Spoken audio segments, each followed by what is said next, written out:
বৃহত্তম মিরপুর হানাদার মুক্ত দিবসে আজ 53 বছর অতিবাহিত হয়েছে।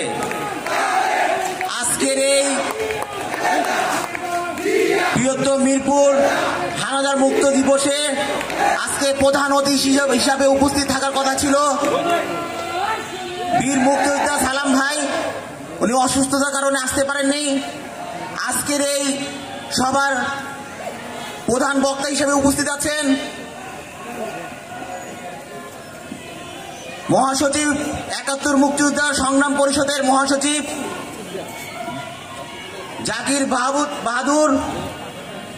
আজকের এই সভায় উপস্থিত আছেন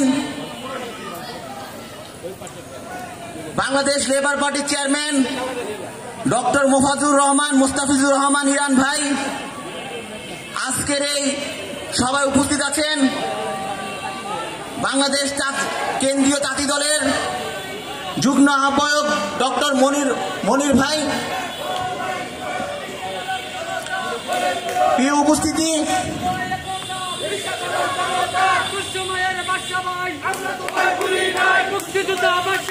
মুক্তিযোদ্ধা বাদশা ভাইকে আন্তরিক শুভেচ্ছা এবং অভিনন্দন। আপনি বসে পড়েন। প্রিয় উপস্থিতি, মুক্তিযুদ্ধে ৭১ বছর অতিবাহিত হয়েছে। যে স্বাধীনতার জন্য আজকে মঞ্চে উপস্থিত, যে স্বাধীনতার জন্য মুক্তিযোদ্ধারা যারা এই স্বাধীনতার জন্য যুদ্ধ করেছেন, এই স্বাধীনতা কিন্তু মুক্তিযুদ্ধে 53 বছর কিন্তু অতিবাহিত হয়েছে ঠিকই, কিন্তু স্বাধীনতা কিন্তু অর্জন হয়নি। গত 16 বছর যে স্বৈরাচার সরকার বাংলাদেশে নৈরাজ্য চালিয়েছে, বিএনপি নেতা কর্মীদের গুম করেছে, খুন করেছে, বিচার বহির্ভূত হত্যাকাণ্ড করেছে।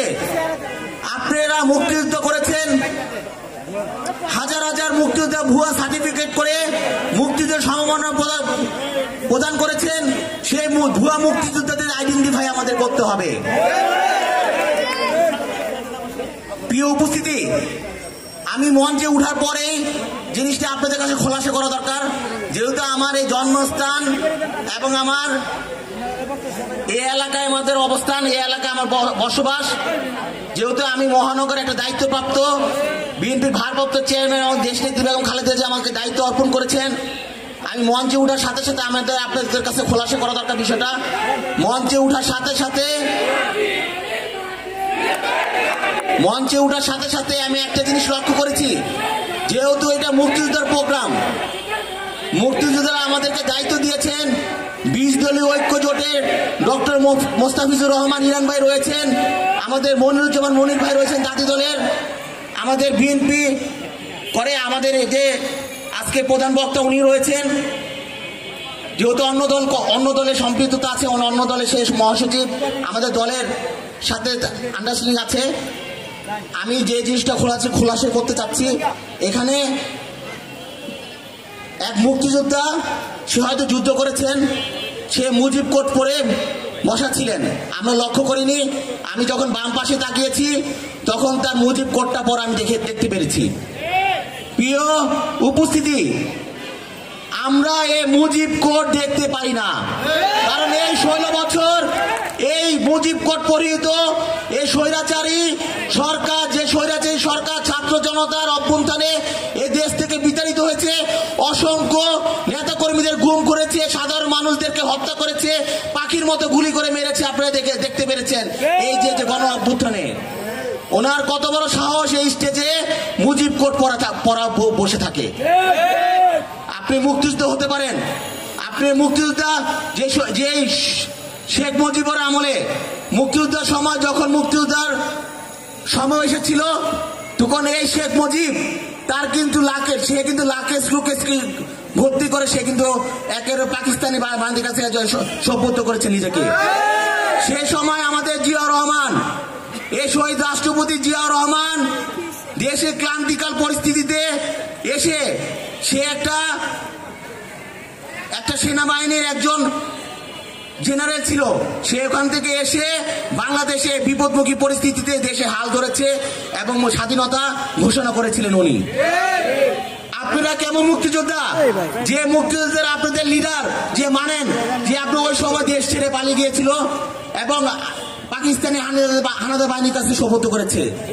আজকে আপনারা এত বছর মুক্তিযোদ্ধার সার্টিফিকেট নিয়ে, ভুয়া মুক্তিযোদ্ধার সার্টিফিকেট নিয়ে বিভিন্ন জায়গায় পরিচয় দিচ্ছেন। এই যে আপনারা দেখেন বৈষম্য বিরোধী ছাত্র আন্দোলন, এই যে এই মুক্তিযোদ্ধার ছাত্ররা, মুক্তিযোদ্ধার সন্তানরা, নাতিরা ভুয়া সার্টিফিকেট দিয়ে তারা এই বৈষম্য বিরোধী ছাত্র আন্দোলনের যে মূল ভূমিকা ছিল যে তারা সরকারি চাকরিজীবীতে তাদের সন্তানরা, নাতি নাতরা তাদের ঠাঁই হতো, সাধারণ যারা ছাত্ররা পড়াশোনা করে আসতো তাদের কোনো ঠাঁই হতো না। এই দিয়ে আন্দোলন শুরু হয়েছে, এই দিয়ে কিন্তু আন্দোলনটা শুরু হয়েছিল। আজকে আবার সে ভুয়া চলে আসতেছে। আমাদের এই ভুয়া সার্টিফিকেটওয়ালা মুক্তিযোদ্ধা আইডেন্টিফাই করতে হবে। আরেকটা বিষয়, যেহেতু আপনারা আজকে 53 বছর অতিবাহিত, আজকে বৃহত্তম এই দিনে মুক্তিযোদ্ধা আজকে স্বাধীন করেছিল মিরপুর। অনেক অনেক মুক্তিযোদ্ধারা আছে জাওয়াত পায়নি। এই এলাকায় অনেক মুক্তিযোদ্ধারা আছে যারা জানে না আজকে এখানে একটা সভা হচ্ছে। আমি এই এলাকা থাকি, প্রশ্নের সম্মুখীন আমাকে হতে হয় যে আমি কেন এখানে এসে উপস্থিত হলাম। অনেক কিন্তু এলাকা কিন্তু এখন অনেক মুক্তিযোদ্ধা আছে যারা একেবারে উপস্থিত থেকে সেরা যুদ্ধ করেছে। আমরা 1952 সাল দেখিনি, 1971 সাল দেখিনি, আমরা দেখেছি এই 2024 সাল। আমরা দেখেছি যে যারা এই আন্দোলনে সক্রিয় ভূমিকা পালন করেছে, যারা আন্দোলনে গুলি খেয়েছে, তারপর যারা এই আন্দোলনে হত্যা হয়েছে, তাদের আত্মীয় স্বজন বা অনেক ভুয়া যারা অংশগ্রহণ করে নাই, বাসায় বসে বসে ফোনে ফোনে কথা বলেছে, তারাও একসময় বলবে যে 1924 সালের আমরা এই স্বাধীনতা বাংলা এই যে গণ অভ্যুত্থানে এই স্বৈরাচারের পতনে আন্দোলনে রাজপথে ছিলাম। সে সময় 1971 সালেও কিন্তু এই ধরনের লোক ছিল। 1971 সালে এই ধরনের লোক ছিল যারা এখন সাংবাদিক, যারা এখন মুক্তিযোদ্ধা বলে আমাদের কাছে আসছে। আমরা কিন্তু চিনি না, আমরা কিন্তু সর্বোচ্চ সম্মান তাদেরকে দেই যে তারা মুক্তিযোদ্ধা করেছে।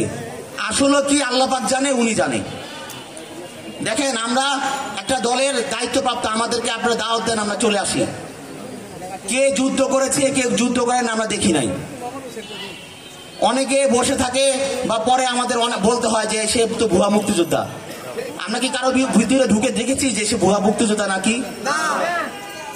কারণ মুক্তিযোদ্ধারও 10 বছর পর আমার জন্ম। সুতরাং এই ধরনের কোনো প্রোগ্রাম করা আগে অবশ্যই যে এলাকা করবেন, এই এলাকার যারা মুক্তিযুদ্ধে অংশগ্রহণ করেছে, মুক্তিযুদ্ধে ছিল এবং মুক্তিযুদ্ধের সময় যুদ্ধ করেছে, তাদেরকে দাওয়াত দেওয়ার চেষ্টা করবেন।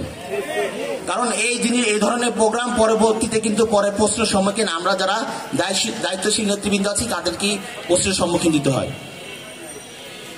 যে জিনিসটা আজকে হয়েছে, আজকে যদি আওয়ামী লীগের সময় এই ধরনের পরিস্থিতির শিকার হতো, মঞ্চে কোনো বিএনপির কোনো নেতাকর্মী বা বিএনপির কোনো মুক্তিযুদ্ধ সপেক্ষিত সবাই, মুক্তিযুদ্ধ সবাই সব বিএনপিরই, এখানে যদি এসে দেখতো যে কোনো বিএনপির সমর্থিত কোনো মুক্তিযোদ্ধা বসে আছে, তাকে কি পরিমাণ অপমানিত করতো আপনারা বুঝে নেন।